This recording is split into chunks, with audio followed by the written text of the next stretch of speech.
Glory, glory, haleluya. Glory, glory, haleluya.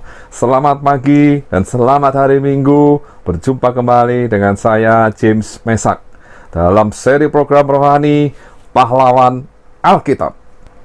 Suatu program rohani yang akan membahas kisah hidup tentang pahlawan-pahlawan iman di dalam Alkitab.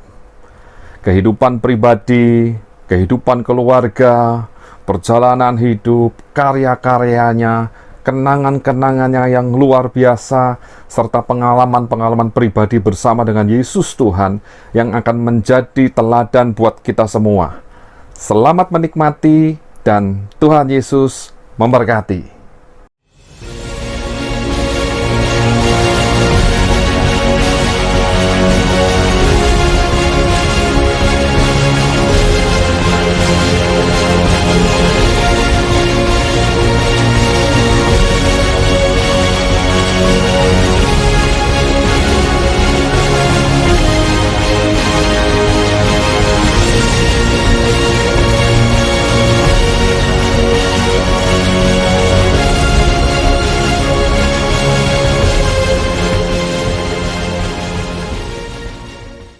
Shalom, selamat pagi Bapak Ibu saudara dikasih Tuhan. Pagi hari ini kita berjumpa kembali dalam program Pahlawan Alkitab, dan hari ini kita masuk di dalam seri yang ke-90, di mana kita masih akan melanjutkan kisah perjalanan dan pelayanan Yesus Kristus dalam dunia, bagian yang ke-8. Dan hari ini kita akan mulai membahas bagaimana perjalanan pelayanan Yesus Kristus 6 hari sebelum Paskah dari orang-orang Yahudi, di mana Yesus kembali ke Betania mengunjungi Maria dan Marta.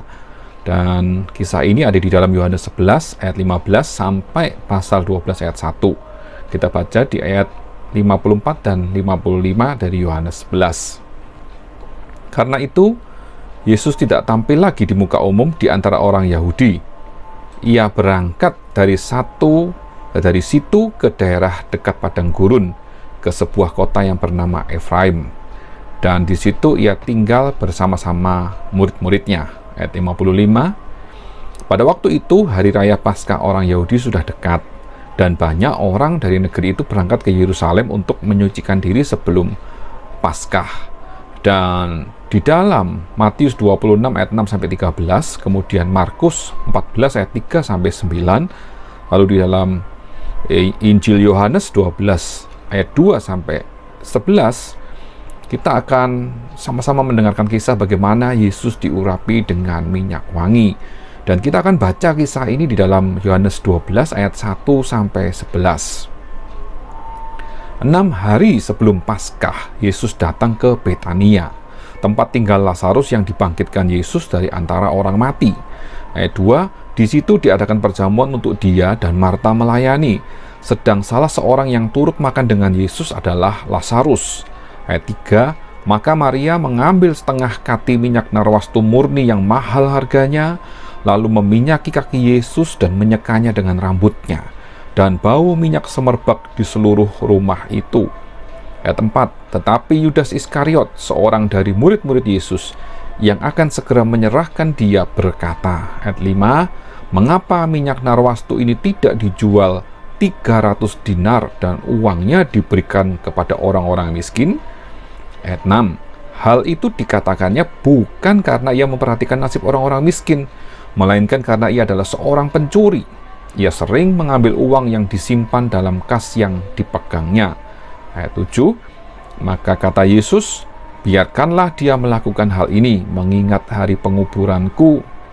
Lalu ayat 8, karena orang-orang miskin selalu ada pada kamu, tetapi aku tidak akan selalu ada pada kamu. Ayat 9, sejumlah besar orang Yahudi mendengar bahwa Yesus ada di sana, dan mereka datang bukan hanya karena Yesus, melainkan juga untuk melihat Lazarus yang telah dibangkitkannya dari antara orang mati. Ayat 10, lalu imam-imam kepala bermufakat untuk membunuh Lazarus juga. Ayat 11, sebab karena dia banyak orang Yahudi meninggalkan mereka dan percaya kepada Yesus. Dan kita akan sama-sama melanjutkan bagaimana minggu terakhir sebelum penyaliban. di mana 4 hari terakhir dalam hidup Yesus berada di Yerusalem dan bermalam di Bukit Zaitun. Dan di dalam perjalanannya, Yesus memasuki Yerusalem dengan suasana yang sangat meriah. Hal ini ada di dalam Matius 21 ayat 1-11, kemudian Markus 11 ayat 1-10, lalu Lukas 19 ayat 29-44, lalu Yohanes 12 ayat 12-19. Kita akan baca di dalam Injil Yohanes 12 ayat 12-19. Di ayat 12, keesokan harinya ketika orang banyak yang datang merayakan pesta mendengar bahwa Yesus sedang di tengah jalan menuju Yerusalem, ayat 13-nya, mereka mengambil daun-daun palem dan pergi menyongsong dia sambil berseru-seru, Hosana, diberkatilah dia yang datang dalam nama Tuhan Allah atau Raja Israel. Ayat 14, Yesus menemukan seekor keledai muda, lalu ia naik ke atasnya seperti ada tertulis. Ayat 15, jangan takut, hai putri Sion, lihatlah rajamu datang, duduk di atas seekor anak keledai. Lalu ayat 16, mula-mula murid-murid Yesus tidak mengerti akan hal itu, tetapi sesudah Yesus dimuliakan, teringatlah mereka bahwa nas itu mengenai dia, dan bahwa mereka telah melakukannya juga untuk dia. Lalu di dalam Yohanes 12 ayat 19, maka kata orang-orang Farisi seorang kepada yang lain, kamu lihat sendiri bahwa kamu sama sekali tidak berhasil. Lihatlah, seluruh dunia datang mengikuti dia. Dan kita melihat di dalam perjalanan Yesus menjumpai sebatang pohon ara dan mengutuk pohon ara tersebut. Kisah ini ditulis dalam Injil Matius 21 ayat 18-19. Lalu Markus 11 ayat 12-14. Kita akan baca dalam Matius 21 ayat 18 dan 19. Pada pagi-pagi hari dalam perjalanannya kembali ke kota, Yesus merasa lapar. Ayat 19, dekat jalan ia melihat pohon ara lalu pergi ke situ. Tetapi ia tidak mendapat apa-apa dari pohon itu selain daun-daun saja. Katanya kepada pohon itu, engkau tidak akan berbuah lagi selama-lamanya. Dan seketika itu juga keringlah pohon ara itu. Dan di dalam perjalanannya akhirnya Yesus sampai di Bait Allah, dan sekali lagi Yesus menyucikan Bait Allah. Kisah ini ada dalam Matius 21 ayat 12-13. Lalu Markus 11 ayat 15-18. Kita baca yang dalam Matius 21 ayat 12-13. Lalu Yesus masuk ke Bait Allah dan mengusir semua orang yang berjual beli di halaman Bait Allah. Ia membalikkan meja-meja penukar uang dan bangku-bangku pedagang merpati. Lalu ayat 13, dan berkata kepada mereka, ada tertulis, rumahku akan disebut rumah doa, tetapi kamu menjadikannya sarang penyamun. Dan menjelang akhir dari perjalanan Yesus Kristus, kita akan membaca satu kisah bagaimana orang-orang Farisi menanyakan dari mana Yesus memperoleh kuasa.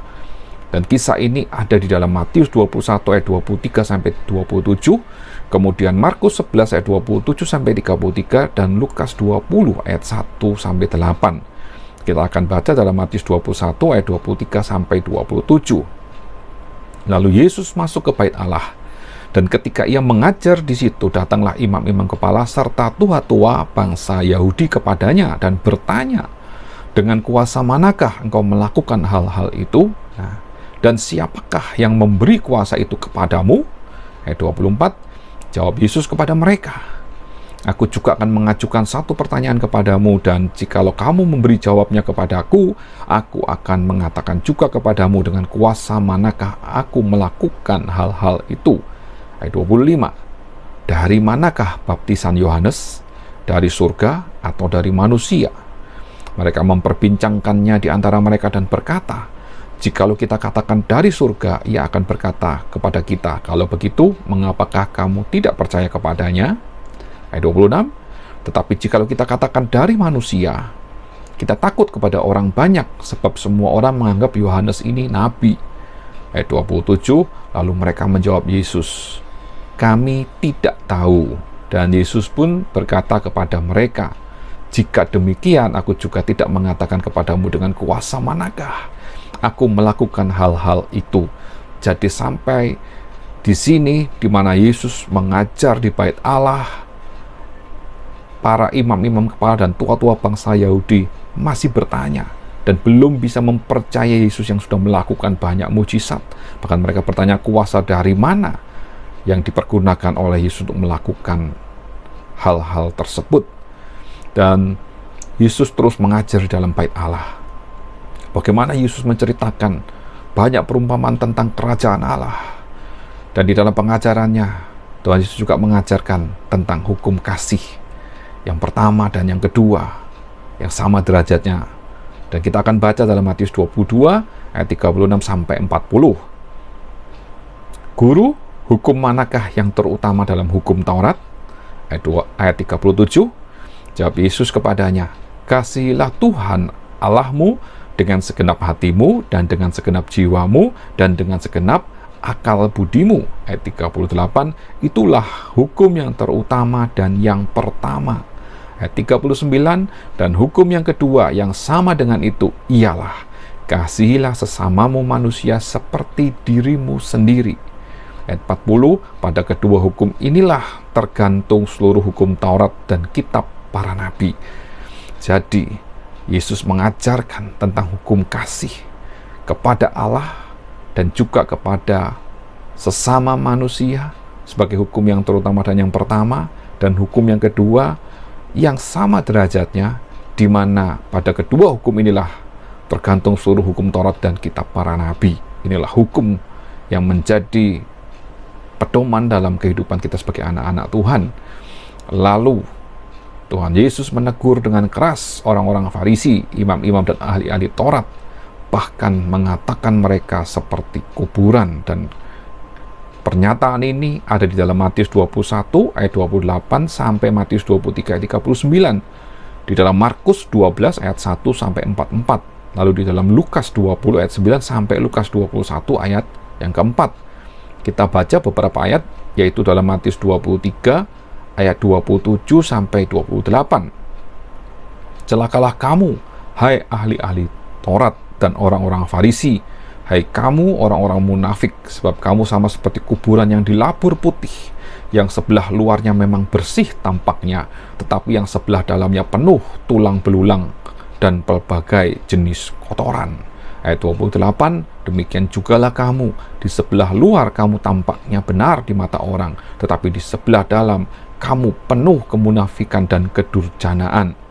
Dan di dalam Matius 23 ayat 39 firman Tuhan berkata, dan aku berkata kepadamu, mulai sekarang kamu tidak akan melihat aku lagi, hingga kamu berkata, diberkatilah dia yang datang dalam nama Tuhan. Bagaimana Tuhan menegur dengan keras orang-orang Farisi dan imam-imam serta ahli Taurat yang kelihatannya dari luar hidupnya bersih, tetapi dalamnya seperti kotoran, penuh dengan sampah, penuh dengan kemunafikan dan kedurjanaan.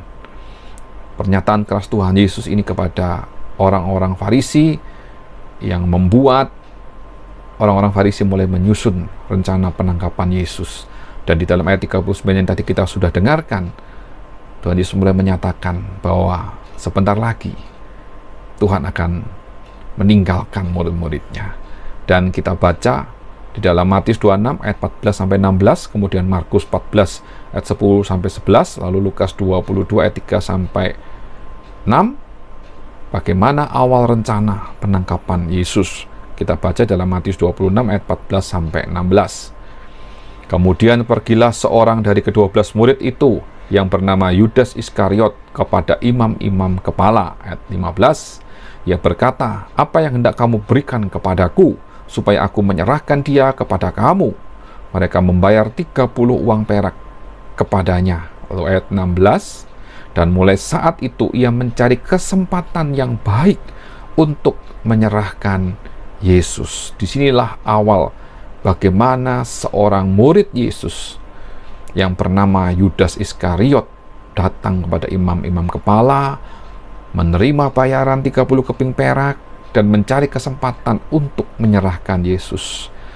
Dan dalam perjalanan hidup pelayanan Tuhan Yesus menjelang akhir dari pelayanannya, kita melihat bagaimana pengajaran, bagaimana tindakan, bagaimana perbuatan yang sudah Yesus lakukan di dalam dunia ini, yang membuat banyak orang percaya karena melihat bahwa Yesus adalah seorang yang benar.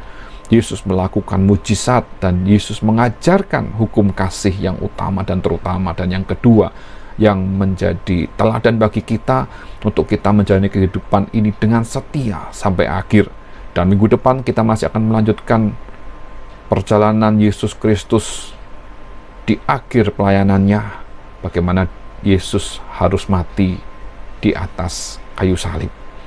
Kita akan berjumpa kembali dalam program Pahlawan Alkitab, yaitu membahas tentang Yesus Kristus minggu depan. Sampai bertemu kembali, Tuhan Yesus memberkati kita semua. Amin.